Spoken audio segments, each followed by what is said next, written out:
take. It had no sound.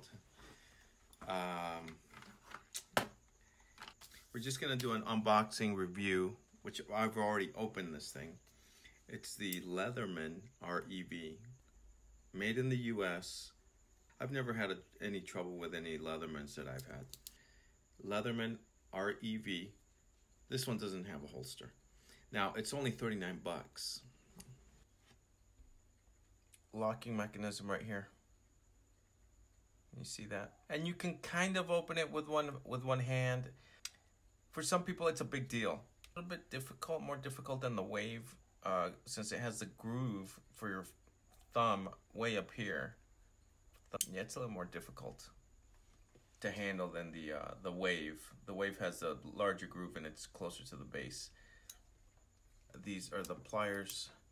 They come with wire cutters and wire strippers. This little tiny ruler, I don't know what I would use that for, ever. The other side, the file. I've used that, I could probably use it right now.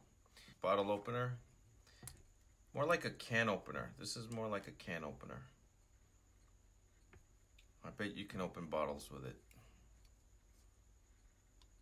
And there's another tool in here. There's some kind of package opener. Check this out. These don't lock. These, they lock, but not positively lock. They'll bend back in with pressure. The only one that locks, the only tool that locks out, and is this knife, so it doesn't cut your hand. We have the Phillips screwdriver,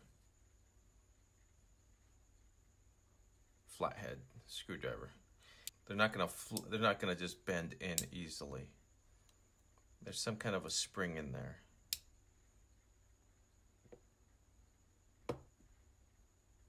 Leatherman REV.